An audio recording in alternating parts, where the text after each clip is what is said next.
10 truths empaths must face before they burn out.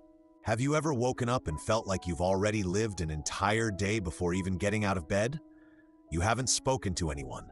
You haven't checked your phone, but somehow you already feel heavy. Like your body slept, but your soul stayed busy, holding space for emotions that aren't even yours. If that sounds familiar, you're not crazy. You might just be an empath. In the next 20 minutes, we're going to talk about the real reason you feel so tired, why guilt keeps chasing you every time you say no, and how to finally stop absorbing everyone else's pain like it's your job. Because the truth is, you were not born to be everyone's emotional landfill. You were born to shine, to lead, to transform. But none of that can happen if your energy is tangled in other people's chaos. So if you've ever been told you're too sensitive, if you've ever stayed in a relationship just to avoid hurting someone, if you've ever felt like being good meant being quiet, this video is for you. Let's take a deep breath together and start the journey back to yourself. Because clarity starts now. The silent wait, why you wake up tired without doing anything. You wake up, the room is quiet, there's no alarm blaring, no unread messages yet, the sun hasn't even reached your window, but still, it feels like something is already pressing down on your chest. A heaviness that has no name, no source, no clear reason. You lie there for a moment, confused. You didn't do anything yesterday that should have left you this drained. You went to bed at a decent hour. You didn't drink. You even meditated. So why do you already feel like the day has swallowed you whole before it even begins? That's what I call the silent wait. And if you're an empath, you know exactly what I mean. Because for you, rest isn't always restful. Not when you're carrying energy that doesn't belong to you. Story time, the morning after. A few years ago, I was working as a holistic wellness coach. One of my clients, we'll call her Jenna, came to me, not because of stress or burnout or relationship problems, but because she was exhausted every morning, no matter how early she went to bed. She kept saying, "I feel like I'm waking up in the middle of someone else's storm." At first, she thought it was a health issue. She saw a sleep specialist, got blood work, tried new supplements, but physically, nothing was wrong. It wasn't until we dug into her energetic hygiene that the truth came out. You see, Jenna lived with a roommate who was quietly battling depression. They didn't talk about it. There were no big fights, no drama. But Jenna, being an empath, was absorbing that unspoken energy like a sponge every single day. Even while she slept, it wasn't her sadness, but she was carrying it anyway. The science behind the feeling now. You might be wondering, okay, but how does that even work? How can I feel other people's stuff without them saying anything? Let's talk about what science knows and doesn't fully understand yet about empathic processing. At the heart of it are mirror neurons, tiny neurological cells in your brain that allow you to feel what others feel. These are the same neurons that make you flinch when you see someone get hurt or cry during a movie, even though you know it's fiction. In empaths, studies suggest these mirror systems are hyperactive. It's like your brain has its emotional antenna turned up to maximum volume, picking up every signal, every shift, every subtle frequency in the room. Add to that a more sensitive vagus nerve, the part of your nervous system that regulates how safe or unsafe you feel, and you get a person who's constantly scanning their environment for unspoken pain. Not because they want to, but because they were wired that way. The unseen emotional labor, the hardest part? Most of this energy transfer happens before you even speak to someone. Empaths walk into a room and instantly start doing emotional math. Who's upset? Who's faking a smile? Who's carrying resentment they haven't voiced? And without realizing it, you start compensating. You adjust your tone to make someone else comfortable. You shrink your presence so someone else doesn't feel insecure. You soothe tensions that no one's even named. It's like being an unpaid emotional caretaker in every room you enter. No wonder you're tired. You haven't done anything wrong, but you've been doing everything energetically. The subconscious survival pattern. Here's where it gets deeper. Most empaths didn't just wake up one day and become this way. Many of us were trained into it by childhood. Maybe you grew up in a home where someone's emotions ruled the house. An angry father, a depressed mother, a sibling who always needed rescuing. You learned to scan moods for survival, to read the room before you spoke, to feel responsible for keeping the peace, even when it wasn't yours to hold. That kind of emotional hypervigilance doesn't turn off just because you become an adult. It becomes your normal. So even in safe environments, your body is still on alert, still carrying, still predicting, still trying to fix what no one else is naming. It's not just empathy, it's programming. Real-life example, empathy at work. Take David, for example, a listener of this channel who sent me his story. He worked at a startup where the culture was fast-paced and competitive. No one ever raised their voice.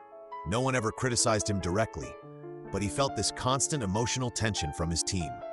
Deadlines, microaggressions, burnout hiding behind smiles. He became the go-to guy for emotional support. Co-workers would vent to him in private but pretend everything was fine in meetings. He carried it all. He told me, "I would wake up every morning and I hadn't even checked my email yet, but it felt like my chest was already full." He didn't realize he was managing an emotional inbox before even logging on. That's the silent weight. And here's the scariest part. You can carry it for so long that it becomes invisible. You think that's just who you are, but it's not. The wake-up call. Signs you're absorbing too much. Let's get practical for a moment. Here are 5 signs you're carrying emotional energy that doesn't belong to you. You wake up exhausted, even after 8 hours of sleep. You feel moody or anxious after hanging out with certain people, even if nothing bad happened. You feel guilty for needing time alone. You have physical symptoms, tight chest, headaches, digestive issues, with no clear cause. You keep replaying conversations in your head, trying to solve emotions that aren't yours. If that's you, you're not broken. You're just absorbing too much without clearing it out. The lesson, what you feel isn't always yours. This is the first big shift in healing empathic burnout. Just because you feel it doesn't mean you own it. Let me say that again. Just because you feel it doesn't mean it's yours. Empaths are masters of feeling, but amateurs of filtering, and that's what we need to change. The moment you learn to pause and ask, "Wait, is this mine?" you begin to reclaim your energy. You begin to notice that sadness, it started after you talked to your friend who always complains. That anxiety, it kicked in after scrolling your newsfeed. That fatigue, it began the second you agreed to something your body said no to. Awareness is your first boundary, and clarity is your freedom. Simple practices to release what's not yours. Let me share a few practical ways to clear the silent weight. Ground before you engage. Start your day with intention. Feet on the floor, hand on your heart, saying, "Today I return to myself. What's not mine, I release." Cut energetic cords. At the end of each day, visualize releasing cords from people, places, and conversations. You can say aloud, "I send everyone's energy back to them with love. I call all of mine back home." Use water as a clearing ritual. Whether it's a shower or hand washing, imagine the energy leaving your body as water flows. Say, "Let this wash away what's not mine." Journal before sleep. Ask yourself, what did I carry today that didn't belong to me? What am I releasing now? These aren't magic tricks. They're energetic hygiene. Just like you brush your teeth, you need to brush your energy. And a word of caution, some people won't like the new you. The you who doesn't say yes out of guilt. The you who doesn't fix every crisis. The you who protects their mornings like sacred ground. But here's the truth. Your sensitivity is a gift, but without boundaries, it becomes a burden. You were not born to be everyone's emotional sponge. You were born to become a mirror, reflecting truth. A healer through presence, not performance. And that healing begins when you stop carrying what was never yours to begin with. So now that we've named the weight, let's talk about why so many empaths confuse being kind with being a martyr. Because the next truth is hard to swallow. Being good can destroy you. And until we rewrite what it means to love as an empath, we'll keep breaking ourselves in the name of being nice. Let's go deeper. Empath, martyr. Breaking the myth of goodness as self-sacrifice. Let me ask you something. When did we start believing that being good means being exhausted? Somewhere along the way, especially if you're an empath, you were taught that your value is in your ability to endure, to stay in the hard conversations, to forgive, even when no apology comes, to give until it physically hurts, and we call it being a good person. But is it really goodness, or is it self-abandonment wearing a spiritual mask, a story, the invisible line between love and martyrdom? A few months ago, I spoke with a woman named Elise. She's one of the kindest souls I've ever met, always the one people run to. The listener, the fixer, the shoulder. But beneath her soft smile, you could see the exhaustion. She said to me, "I don't know how to stop caring. I love helping people, but lately it feels like I'm disappearing in the process." As we talked, something became clear. Elise wasn't choosing kindness, she was surviving through it. She had learned from a very young age that being useful was how she earned love, that if she wasn't giving, she wasn't worthy. That's not compassion, that's conditioning. The programming we don't talk about this is where the empath turns into the martyr. Because most empaths are raised in environments where being tuned in kept them emotionally safe. You weren't allowed to express anger. You had to be the mature one. You learned to read every room, shrink your needs, and hold space for others before anyone even asked, and the world applauded you for it. You're so patient. You're such a good daughter. You're so understanding. But no one asked how you were doing, because you were too busy being good. The myth of self-sacrifice. Let's be clear, empathy is not the same as self-sacrifice. Empathy is the ability to understand and share someone's feelings. Martyrdom is when you bury your own to keep the peace. And here's the harsh truth. Self-sacrifice, when done chronically and without boundaries, doesn't make you good. It makes you resentful. It makes you tired. It makes you disappear. And you can't be a light to others if your own fire keeps going out. Real-world example. When helping hurts. Let's take Michael. He's a middle school teacher. Passionate, kind, deeply empathetic, but he found himself staying after hours every single day to support students who were struggling emotionally. Sounds noble, right? But he started skipping meals, losing sleep, ignoring his own therapy appointments, until one day he snapped at a student. Not because he didn't care, but because he cared too much and gave himself too little.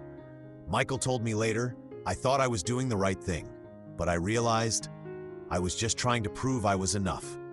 That's the martyr trap, the small shift that changes everything. So what's the alternative? It's this: kindness that includes you, compassion that has boundaries, love that doesn't erase the self. Being good is not about how much you can carry for others. It's about how honestly you can show up without losing yourself in the process. You're allowed to pause. You're allowed to say, "Not today." You're allowed to choose you, not out of spite, out of sacred responsibility. The lesson. Here's the truth that shifted everything for me. You don't have to bleed to prove you care. You don't have to break to be seen as strong. You don't have to be the emotional sponge to be worthy of love. Sometimes the most powerful thing an empath can do is step back, not to abandon others, but to return home to themselves. And when you do, you'll discover this quiet strength. Not loud, not showy, but steady, centered, and deeply free. Smooth transition to next part, because now that we've separated empathy from martyrdom, we need to talk about the most sacred and misunderstood act of self-care: saying no. Not as a rejection, but as a spiritual boundary. Up next, we're going to explore what I call sacred selfishness, and why the word selfish might be the most healing thing you've ever embraced. Let's keep going. Not all love is sacred, how emotional manipulation hides behind family values. Let's talk about something hard. Love isn't always love. Sometimes what's labeled as love is actually control.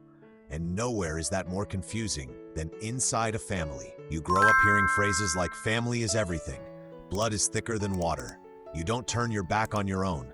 And on the surface, that sounds beautiful. But what happens when your own uses those beliefs to guilt you, to silence you, to keep you small? That's not love. That's manipulation wrapped in tradition. A story. After all I've done for you. A young man named Ray once shared his story with me. He was raised in a tight-knit religious household. Respecting his parents was the highest value. But that respect came with a cost: his voice. Anytime he tried to set a boundary, his mother would say, "After all I've done for you, this is how you treat me?" Or worse, "I guess I failed as a mother then." Ray wasn't allowed to say no without being accused of betrayal. Even as an adult, he couldn't make a single decision without explaining himself or feeling crushed by guilt. He loved his family, but that love felt like a leash. Let's break it down. This is what emotional manipulation looks like. Love used as leverage, guilt used as glue, loyalty demanded, not earned. And because it's wrapped in phrases like "it's for your own good" or "we're family," it becomes almost impossible to call it what it is. But here's the truth. Love without respect is not love, and family without boundaries is just emotional ownership.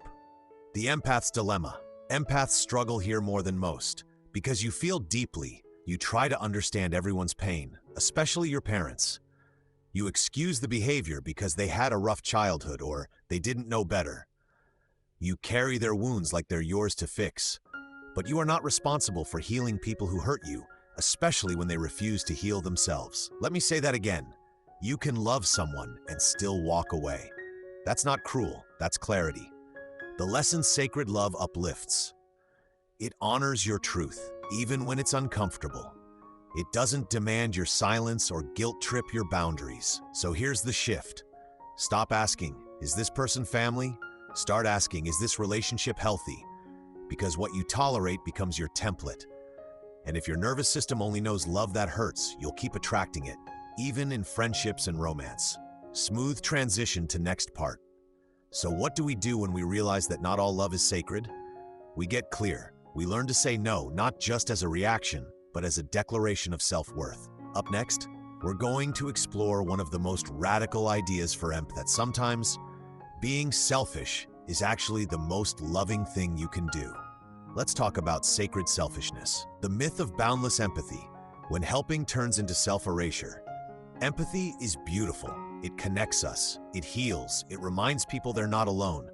But somewhere along the way, many empaths picked up a dangerous belief that if your heart is open, it should be open to everyone, all the time, no matter what. You start thinking things like, if someone's hurting, it's my job to stay.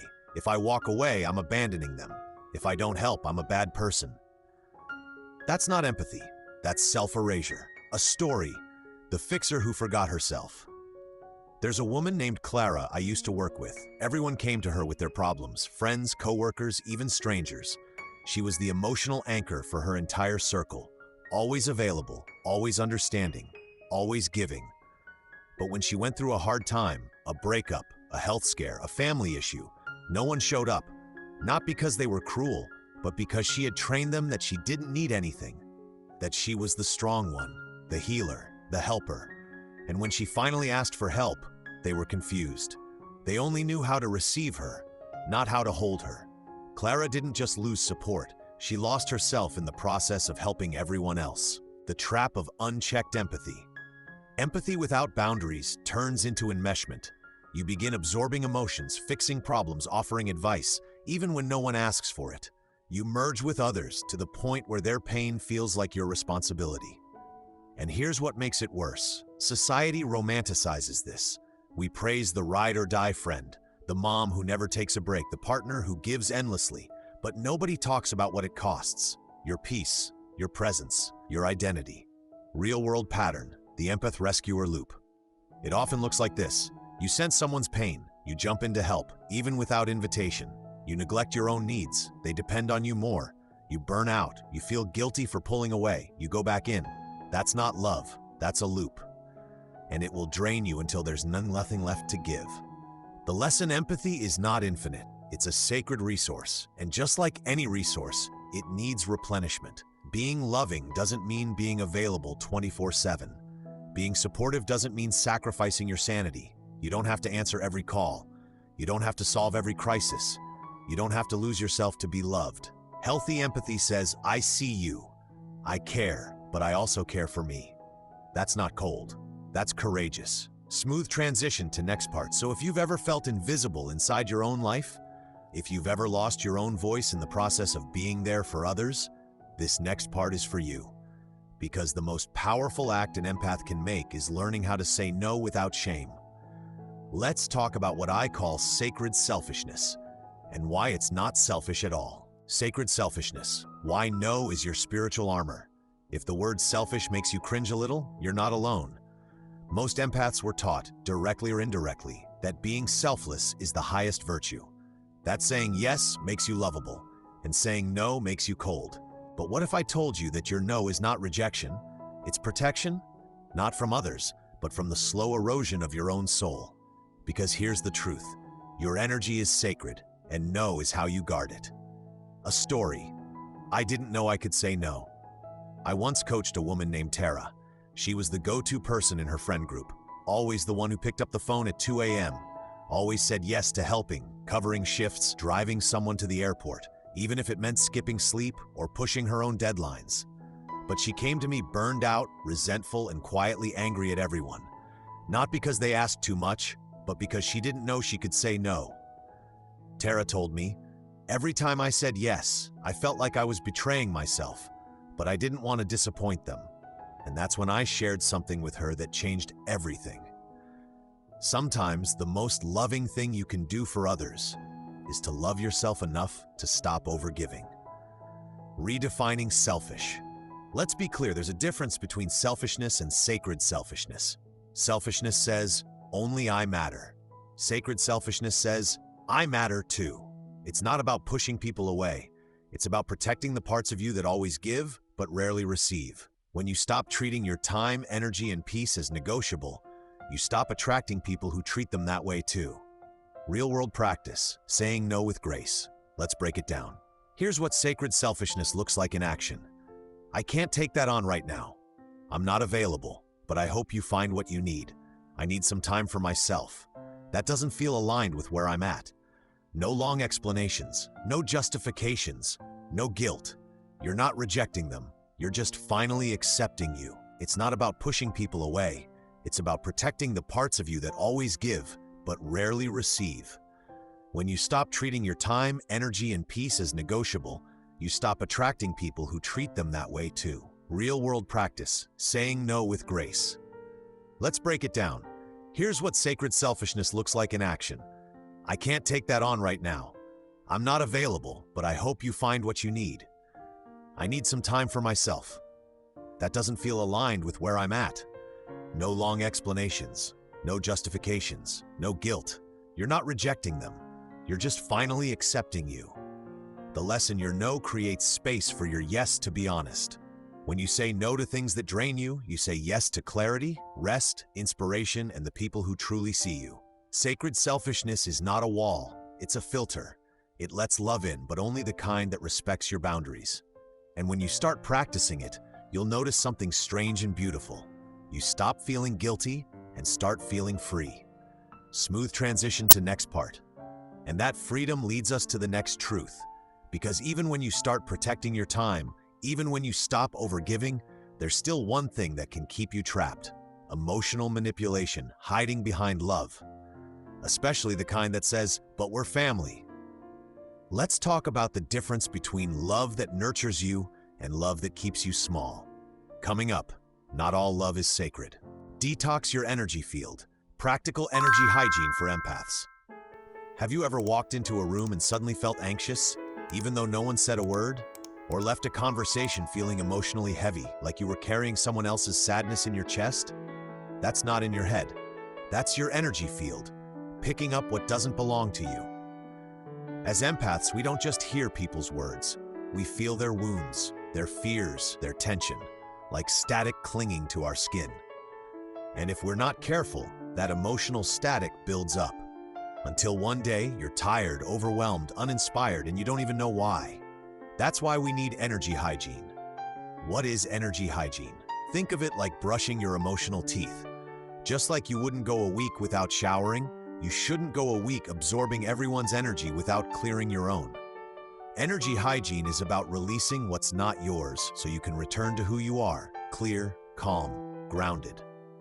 A story. The weight of unspoken energy. I had a client named Brianna, sweet, intuitive, always smiling. But she kept saying, I feel like I'm carrying something, and I don't know what it is.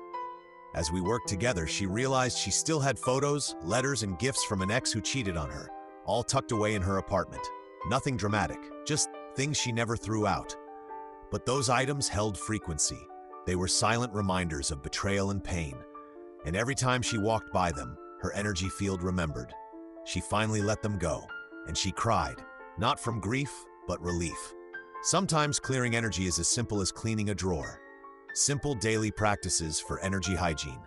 Here are a few ways to keep your energy field clear. Burn it or bin it, that old letter, that gift from someone who hurt you.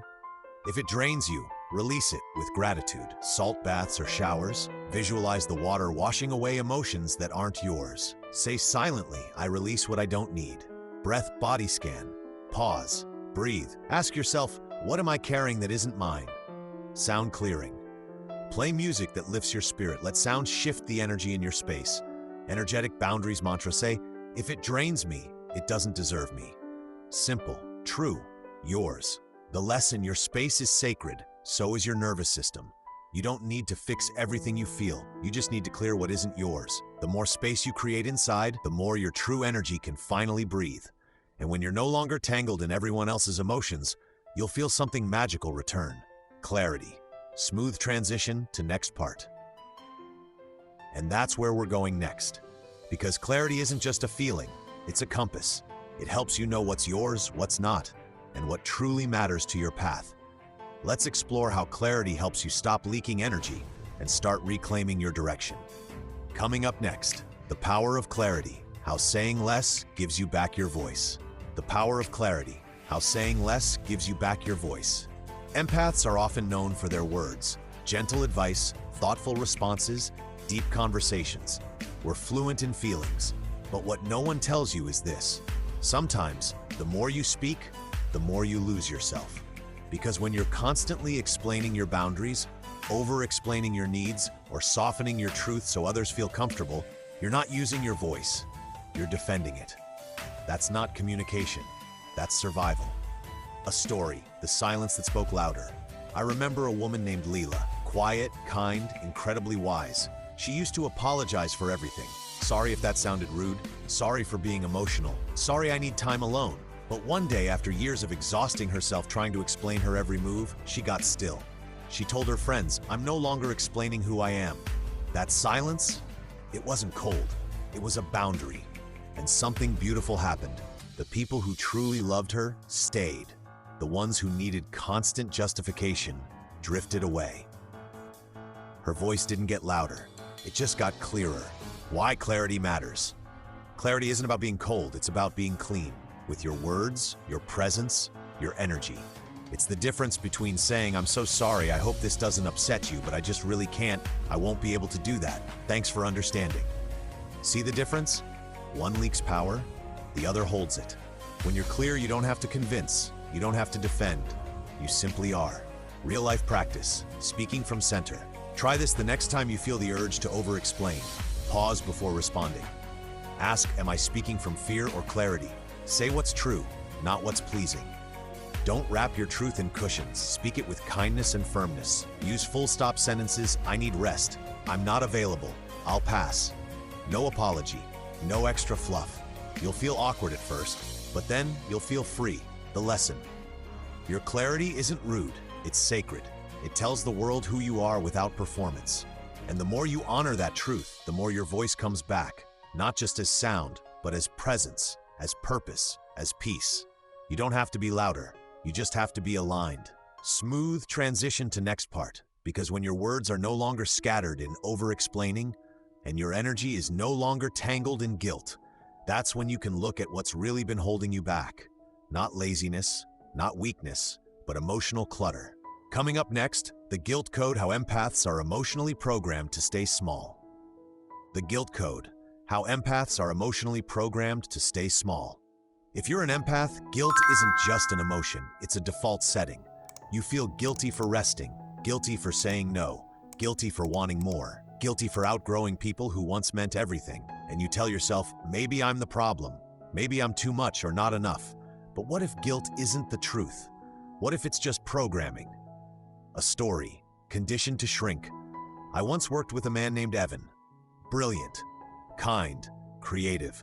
But every time he made a decision that supported his growth, like leaving a draining job or setting a boundary with his family, he felt sick to his stomach. He said, "It's like I'm betraying someone every time I choose myself." We traced it back to childhood. His mother would say things like, "After all I've sacrificed for you," or "Don't be ungrateful. Families don't abandon each other." Little by little, he was taught that choosing himself hurt others, so he stopped choosing, and guilt became the leash that kept him small. Why guilt is so sticky? Guilt thrives on one message: your needs are a burden. It attaches to the softest parts of you, your compassion, your care, your empathy, and twists them into self-punishment. But here's what you need to hear. Feeling guilty doesn't mean you did something wrong. It often means you're doing something new, like setting a boundary, like honoring your energy, like saying, I matter too. Real-world reminder, guilt, truth. Ask yourself, do I feel guilty because I broke a value, or do I feel guilty because I broke a pattern? There's a difference. Breaking patterns feels uncomfortable, especially when those patterns are rooted in emotional survival. But breaking a pattern isn't betrayal, it's liberation. Key lesson: guilt is not a moral compass. It's often a relic of who you had to be to stay safe, accepted, or loved. And now that you're healing, that guilt will rise, loud and messy. But that doesn't mean you're wrong. It means you're freeing yourself. So when guilt shows up, don't argue with it. Don't believe it. Just breathe and move forward anyway. Smooth transition to next part. Because once you start unlearning guilt, there's something even more powerful waiting for you. Not just release, but rebirth. Not just not feeling bad, but feeling clear. And that clarity? That's where your identity starts to shift. From emotional sponge to emotional lighthouse. From sponge to lighthouse, shifting your identity as an empath. For most empaths, life feels like a constant soak. You walk into a room and absorb everything. The tension, the grief, the unspoken resentment. You feel it before anyone says a word. You become a sponge, soft, sensitive, soaking in what others can't or won't express. But here's the thing. You weren't born to absorb everyone's pain. You were born to transform it. Not by carrying it, but by holding your light so steady, so grounded that others remember how to rise. That's not a sponge. That's a lighthouse. A story, the shift from absorbing to anchoring. Let me tell you about Jordan. She was the kind of empath who always knew when something was off. She'd leave gatherings completely drained, replaying everyone's emotions in her head, wondering what she could have done to help. But then, something shifted. She stopped asking, "What does everyone need from me?" and started asking, "What does my energy need right now?" She lit a candle before conversations, set intentions before entering rooms, started visualizing herself as a lighthouse, anchored, radiant, untouchable. Over time, people around her still felt safe, but she no longer felt exhausted. She didn't shrink, she shined. Why this shift matters. When you live as a sponge, your identity becomes tied to being useful, supportive, available. But a lighthouse doesn't chase ships. It doesn't dim itself for cloudy skies. It stands tall, guiding by presence, not pressure. That's the empath's evolution. You're not here to rescue everyone. You're here to stay rooted in your truth so clearly that the right people find their way. Real-life practice, becoming the lighthouse. Here's how to begin. Ground before giving pause. Ask, is this mine to hold? Set energetic intention. Visualize light radiating outward, not soaking inward. Detach with love. You can care deeply and still say, that's not my burden. Protect your glow. Not everyone deserves full access to your light. Your job isn't to carry their storm, but to remind them they have the strength to weather it. The lesson. You are not weak for feeling deeply, but you're not required to feel everything to be kind. Boundaries don't make you hard, they make you clear. And when your identity shifts from sponge to lighthouse, you don't just survive the noise, you rise above it. With grace, with strength, with light. Smooth transition to next part. And once you become the lighthouse, you start to realize something even more powerful. That your motivation doesn't come from pressure, but from alignment. Not from saving others, but from finally choosing yourself. The aligned empath, when purpose replaces people-pleasing. There's a quiet moment in every empath's journey where something clicks. You stop asking, how can I make everyone happy? And start asking, what am I here to create? That shift, subtle but powerful, is the moment you move from people-pleasing to purpose. Because here's the truth, you can't follow your calling and keep everyone comfortable. Alignment requires honesty, it requires boundaries, and sometimes it requires letting go of who you had to be just to be liked. A story, the empath who stopped apologizing.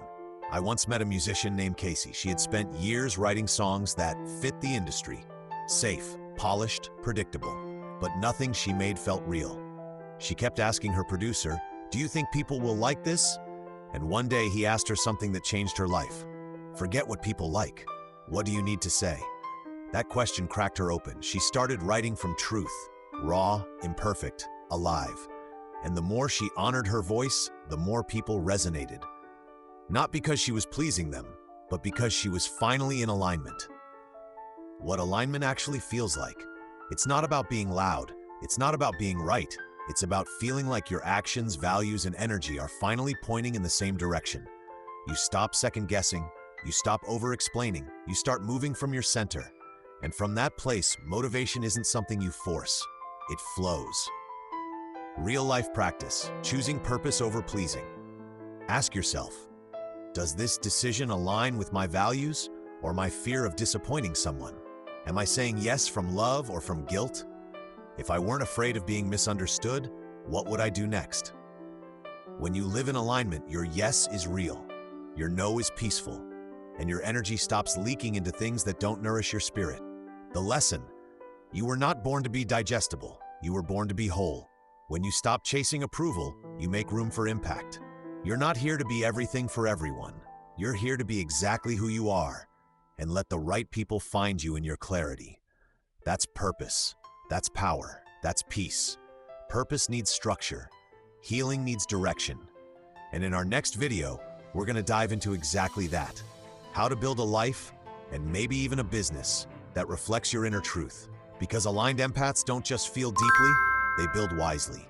Make sure you're subscribed, and let me know in the comments, what are you walking away from, and what are you walking toward? This is just the beginning.